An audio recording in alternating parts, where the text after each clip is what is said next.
This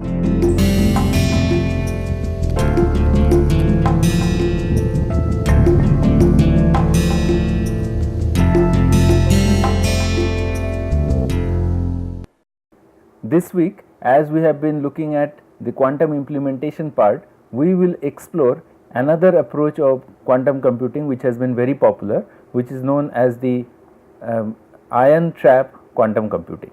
Now, in this ion trap method, the principles that we will be using will introduce you at the beginning, and then we will look into the aspects that are necessary for ion trap quantum computing. So, in this case we are doing the ion trap implementation of quantum computing. I have set up a small outline so that it is easier to look at how we are going to do. The principle of quantum computers, as we have been discussing, is the process that we are looking at here. The overview of the ion trap quantum information processor is the first thing that we are going to look at, and in that respect we have to understand the concept of the ion trapping that we do. Once we have seen that, then we are interested to get into the initialization and detection part of the problem. One or two small single qubit gates internal we will be looking at. So, there are two aspects, one is the internal aspects and the other one would be the consolidated together approach. So, we will discuss those two aspects of this particular ion trap case, and the coupling of internal and external qubits. As we discuss that, this will become clear. In nutshell, we are basically talking about in one case the principle of polarization, and in the other case the principle of the motion. So, in one case the polarization is one particular aspect, and the other one could be the state of the system, whether it is in ground or excited, and the third one could be the motional. So, all these three things can be looked at while we look at the ion trap case. So, this could be momentum aspect, which is the motional thing. The other one could be polarization aspect, and finally the third one and the other very important one could be the state of the system that we are looking at, whether it is the ground state or the excited state. Now, in terms of building the quantum computer, as we have been looking at from the very beginning, we need the qubits to work, and in most cases these are two level quantum systems the way we look at it. There are superposition aspects which are isolated from the outside world and are confined, characterizable and scalable. These are the issues that we are really looking at, and let me tell you while we go ahead with this area that trapped ion quantum computing has been quite successful in the sense that we have managed to make up to the groups which work on this have managed to make 10 qubits available in terms of ion trap cases. So, in case of ion trap, as we know, 10 qubits have been achieved. We looked into the NMR case where we showed that 8 qubit was the maximum which would be achieved. So, in that sense the number of qubits in case of ion traps have been slightly higher, but all of them have their problems. That is why we will be discussing in detail as to how to look at them. In case of the preparation of the computer is the standard start state that we have to put it up, and then comes the readouts and the logical gates which are associated with this would be the ones where the controllable interactions can occur with the outside world, and that could be through single or 2 qubit gates. Sometimes, most of these cases that we will be discussing here, single and 2 qubit gates are sufficient in the set of problems that we are first looking at. It is not yet necessary to get very high number of qubits to start with. That is why it is perhaps not very important to say all this, but generally speaking at this point of time we will be looking at the single and 2 qubit gates for the preliminary operations to prove the point. So, why atomic qubits? Atoms and ions are used in conjunction here. That is because atomic qubits have certain advantages. There are unparalleled persistence of quantum superposition, that is one of the best features of having atomic qubits, because we know that we have the most precise and accurate clocks which are available in terms of the atomic clocks. This also provides control over quantum states, both internal as we mentioned as well as external, and there are many versions available, Bose-Einstein condensate, and it allows Fermi degeneracy which is controllable, and then there is this Mott insulator transition that we can look at, quantum squeezing, quantum states engineering. So, there are many other properties to work on and get them to be explored as we look into this particular concept of atomic qubits. Atomic ions demonstration of building blocks of scalable quantum computer, that is what the effort has been in terms of getting to scalability for quantum architecture.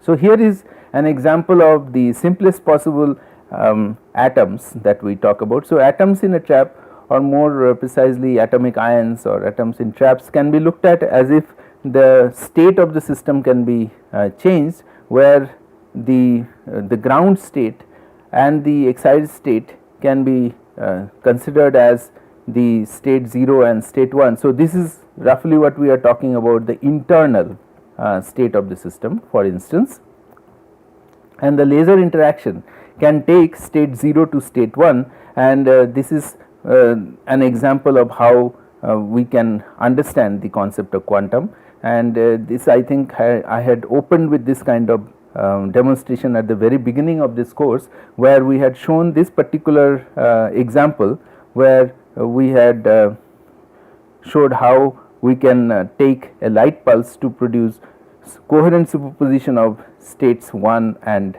0 by shining a light, so that a superposition occurs between the states 1 and 0 instead of being only in 1 or in 2 state. Classically, you can only be in state 0 or state 1, whereas in case of quantum mechanical aspects you can produce this particular state, which is a coherent superposition of states 1 and 0. So, that was the basic idea behind bringing up this concept of quantum gates. Now, making it go forward, what we are looking at is not just a single atom, but several of them which can be put together in a space which is controllable under the conditions of the environment provided, which is what we will be discussing today. And under that point there are two different cases. One is the internal qubit state, which could be when the spin of these individual ions are in the antiparallel case, or when they are in the parallel case with respect to each other, whereas the motional qubit states could be while they are having at rest, which can be treated as n equal to 0 state, or there is a collective motion which can be treated as a n equal to 1 state. So, it is almost like a simple harmonic motion of these collective states, which can be then looked at as a qubit condition for this case. So, that is how this is working. So, a little bit detail now as we go into this basic principle of this. So, we are talking in terms of a collection or string of trapped atomic ions, and which forms our qubit in terms of two conditions as we discussed. One is the internal atomic levels, and so that has to do with the principle that the decoherence has to be long enough compared to the gate operation that we want to do with these things. So, that comes to our principle of quantum memory, which gives the rise to the requirements that we need, that the phase delay has to be long enough, so that the phase of the system does not decay, or the coherence is long lived. So, that is how it is embedded in the T2 structure of the story. This is something which has appeared earlier in NMR, if you remember. And in terms of the other applications, it has been very highly applied in the, as I mentioned before, in terms of clocks, because it has high accuracy and stability as high as 10 to the power stability has to be quite high, and that is what is being provided here. Stability has to be greater than 1 over 10 to the power 15. So, once we apply an electric field in this particular case, the state can either be in the ground case, which is the 0 state for instance, or once the field is applied, as we have discussed, it could also go to the state 1, and so we have the two different possibilities. So, this is the internal atomic state. The other one, which is sort of like a entire data set which has been once loaded, can undergo common mode motion and therefore have the application of properties or discussions, or it can actually undergo changes, or it can be actually utilized say for doing operations. Then we would like to have the common mode motion in that case. So, for example, we can have all of them under the same condition. Once again, in this transitory condition, it has to also satisfy that the decoherence has to be greater than the gate timing, and which is in this order. And here we are looking at the condition where they are moving, which is our state 1, let us say, versus the case where it is in the initial condition. So, the total system going between this initial condition where all of them are in one kind versus the other case where they have been moved closer together. So, once again, when they are separated out is our state 0, and then once we compress it a little bit, then it becomes our state 1. But this is a, as we have been trying to tell you more and more times, is that is the entire bunch. So, this is like the data bus, the entire bunch which is undergoing a motion, and that is why this is a transitory condition, which is what we are looking at. So, these are the two different conditions of the trapped ions that we will be utilizing when we discuss the application of ions for doing quantum processing informations and all that. So, the basic, in some sense, the basic operation principle of this quantum system, which we are going to utilize for quantum information processing or computing, would therefore involve these kinds of principles. Say quantum logic gate between two different ions, let us say I and J, or two ions that we are looking at, and we are going to look at their basic operations here. So, the let us look at how we can get them to operate. So, first is to prepare the qubits using single qubit gates. So, as we have mentioned before, preparing single qubit gate means addressing individual elements. So, this is, for example, addressing the individual element I and individual element J. So, this is our preparation where we are producing the qubits using the single qubit gate principle. So, we can take the view that we have essentially taken these two particular cases under the applied field condition to make them go to state 1, for example, whereas everybody else in this entire set still remains at state 0. Next, when this has been prepared by using single qubit gates, we can map the qubit I state to the motion with lasers. So, now that this has been achieved in terms of labeling or preparing, the preparation phase has been happened, then we can actually utilize the principle of collectiveness to map qubit I state to motion with lasers, and for that we can actually provide a laser which will then give some sort of a movement, as we have just now shown here in this case, with respect to the state I.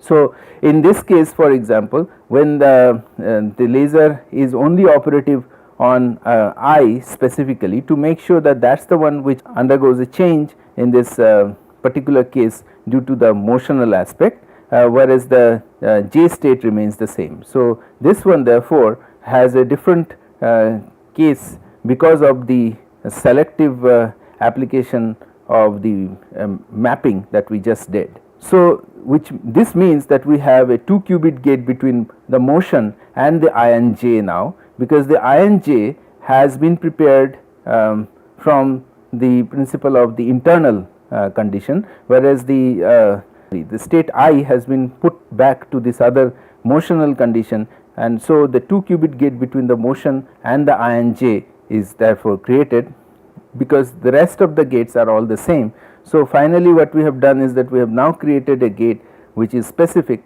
created a set which is now a 2 qubit set because of the condition of j.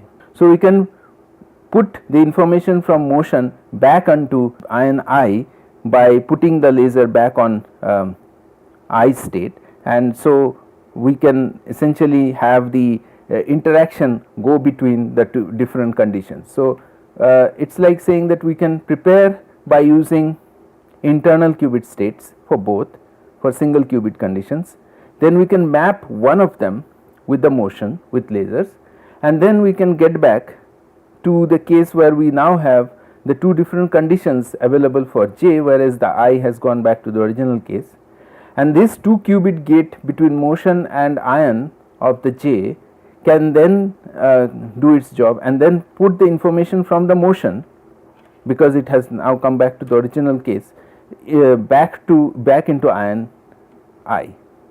So, this is basically the set procedure that can be applied to get multi qubit operations going in terms of both the motional or the collective mode versus the individual ions that we are talking about.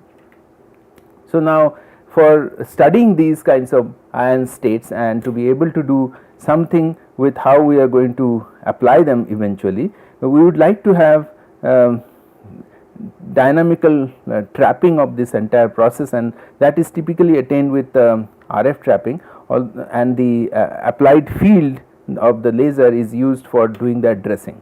So, the dynamical RF trapping helps us because we want to confine the charged atoms in the field, and we can use the Ehrenfest and the Gauss principles, and we know that we cannot simply use static field because they are not going to help us in this particular conditions when we have these charged atoms which are going to have their own fields, and we are going to also apply lasers from outside as individual fields.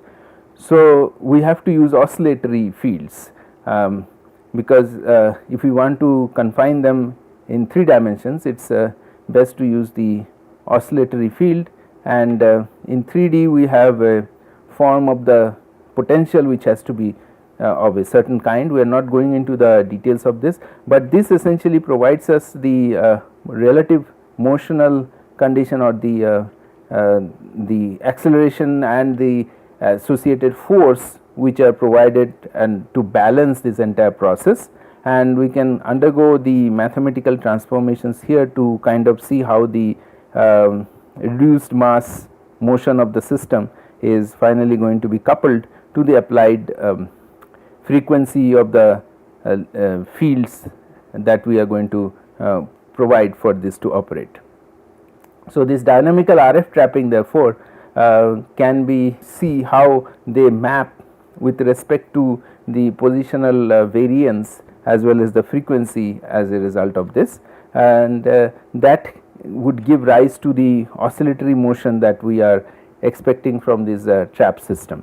The quantum motion of this is equivalent to the quantum harmonic oscillator motion, and which gives rise to the wave packet breathing at about the same frequency as these particular motion that we have just now discussed.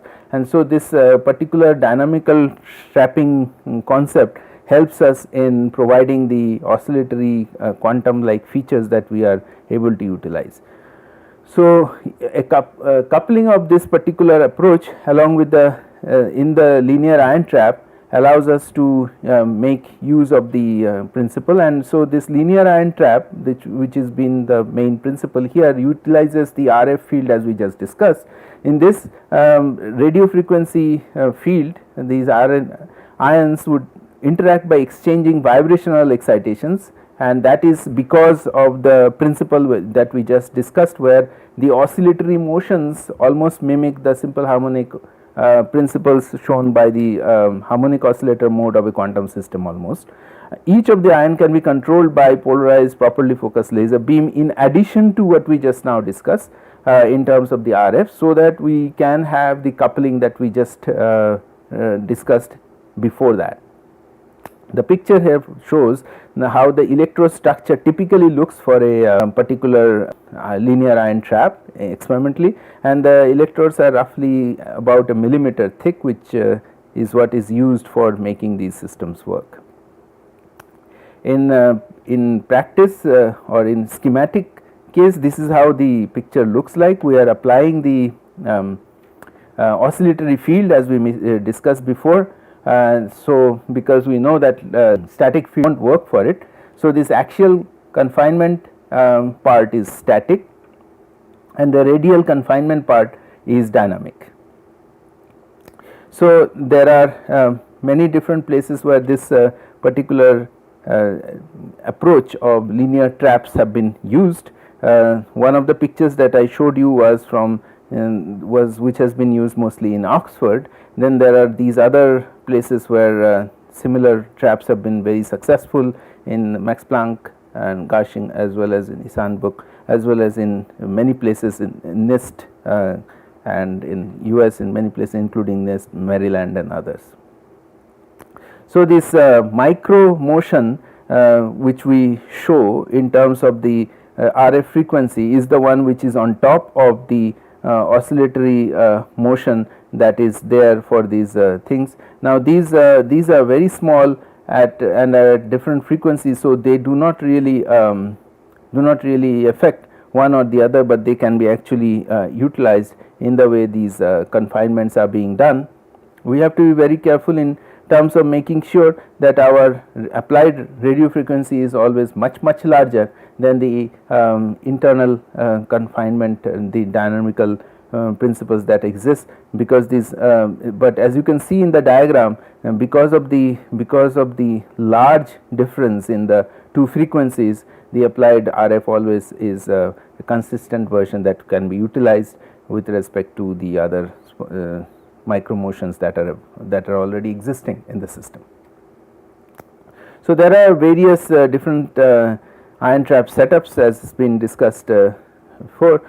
Typically the applied fields are of the range where we have about 10 volts of DC volts, and then the RF is about 750 volts. So, as you can as I have mentioned before, the ratio of the two are quite different, and the frequency, the oscillatory part is about 230 megahertz, which is the very high frequency. So, what we are talking about here, as you can see, are the three different frequencies which are extremely different from each other, and they are not going to actually create any problem with respect to their different applications. So, we have the megahertz coming in one hand, the radio frequency coming in the other, and the applied field coming in the other. So, we have these three different kinds of oscillatory motions, and this is our harmonic oscillator, which is essentially working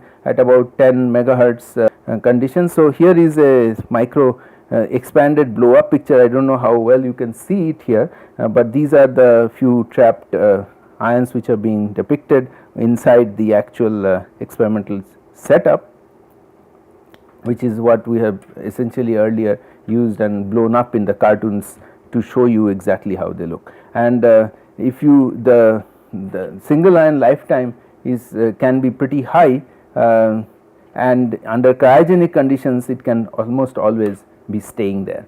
So, given all these backgrounds, ion traps have some very useful advantages as of now, as we have been talking about, that their properties and conditions can be maintained with very high accuracy and precision over a very large number of days. So, in terms of the motion inside the trap, a single ion is almost like a mass on a spring, as we were discussing. It can be seen like this, and there are multiple cold ions which are simultaneously used. The normal modes of the stream moves as one. There are n ions, so there are n modes per direction. So, that depends on the center of mass and that gives COM, and that gives rise to the overall frequency omega x, which we are seeing here, oscillatory frequency. So, this is how this whole picture looks like, where if you look at a single ion, it is like a mass on a spring, where it has all these probabilities of finding it over a certain range, which is your frequency of the oscillator. In the multiple cold ion conditions, the normal modes, the string moves as one, and the whole picture is essentially looking like this, where you can take the center of mass of the entire process and provide the frequency associated with this. And so, there are n modes per direction that this can be associated with. So, depending on the applied laser and the properties as we go along, we can actually make this do it this way. The other important aspect is that we could also have different properties such as the stretch mode,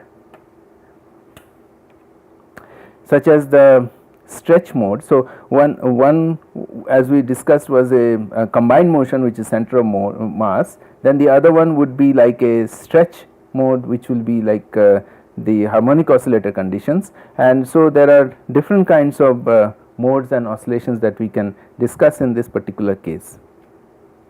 There are, however, important aspects to remember, that in terms of the technical details, there is motional heating which can happen, and for a set of particles which are like this being set to stay in cold conditions, it might not be possible for it to remain under the same condition, although the lifetime can be high, but after cooling to the ground state of motion, the ion can heat back up, and so the time scales of motion manipulations are roughly in the range of 10 microseconds, and this has been consistently becoming better with the number of years of experiments. So, for example, there have been cases which this has been improved upon the number of years, so that these difficulties can be made better, and also the motion can be made to be sensitive to